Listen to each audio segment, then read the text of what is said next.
Shalom, pada kesempatan ini saya ingin bagikan pemahaman atau materi mengenai mengenal Roh Kudus.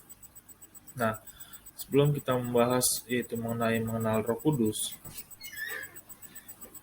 kita akan membahasnya yaitu mengenai siapa Roh Kudus itu. Nah, yang kita harus lihat di sini adalah adanya segitiga. Nah, kita tahu eh, di dalam iman Kristen Roh Kudus dikatakan sebagai pribadi ketiga Allah atau pribadi Tritunggal yang kita kenal. Nah, di sini kita melihat ada Bapa, Yesus, dan Roh Kudus. Nah, sebenarnya ini adalah kesatuan, dan ini berbicara ketritunggalan dalam keesaannya Allah dalam topik yang lain.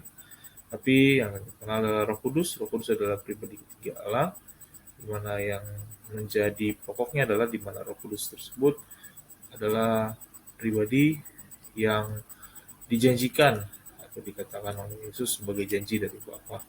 Nah, di dalam Roh Kudus, ya memang di dalam Alkitab dikatakan digambarkan Roh Kudus seperti lidah api, merpati, angin. Ini adalah gambaran-gambaran Roh Kudus. Karena itu kita akan memahaminya bagaimana Roh Kudus dalam Perjanjian Lama dan dalam Perjanjian Baru dan apa perbedaannya.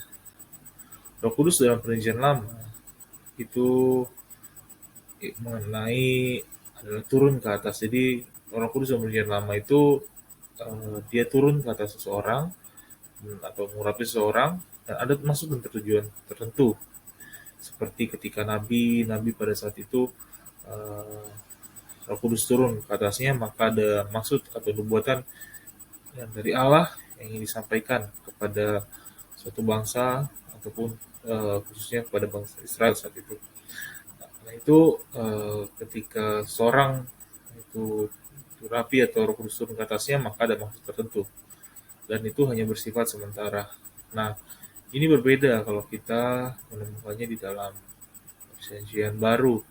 Roh Kudus bukan lagi tinggal sementara, tapi itu tinggal kekal. Nah, kalau dalam Perjanjian Lama memang ada maksudnya itu ada maksud tujuan tertentu. Karena itu hanya turun karena itu hanya turun ke atas, tidak dikatakan tinggal di dalam orang tersebut karena ada maksud dan tujuan tertentu. Tapi sebenarnya ada hal yang membuat Roh Kudus tidak dapat tinggal dalam diri manusia, ada khususnya Perjanjian Lama. Nah, berbeda dengan Perjanjian Baru. Dalam Perjanjian Baru dikatakan Roh Kudus tinggal atau ada di dalam diri setiap orang yang percaya, dan dia tugasnya bukan lagi dengan maksud tertentu. Dan itu pada Perjanjian Baru sekarang Roh Kudus itu menyatakan kebenaran. Jadi Roh Kudus ada dalam diri seseorang itu untuk menyatakan kebenaran dan sifatnya kekal atau selama orang tersebut percaya. Jadi ketika orang itu selalu percaya, maka dia akan terus ada Roh Kudus di dalam dirinya. Roh Kudus tinggal di dalamnya dan dia menyatakan kebenaran. Kebenaran itu firman Allah dalam diri tersebut. Nah, kenapa hal ini terjadi perbedaan? Apa yang menyebabkan perbedaan peran Roh Kudus dalam Perjanjian Lama dan Perjanjian Baru? Ternyata peran tersebut terjadi karena dalam Perjanjian Lama tidak ada penebusan. Sedangkan dalam Perjanjian Baru ada penebusan atas apa yang dilakukan oleh Yesus Kristus.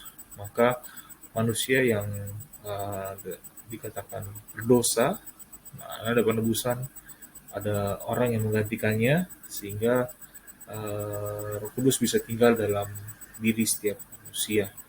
Nah, inilah yang menjadi perbedaannya.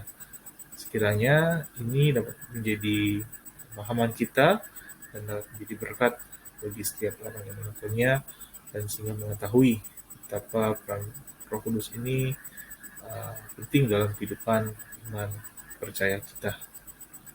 Tuhan Yesus memberkati semuanya. Shalom.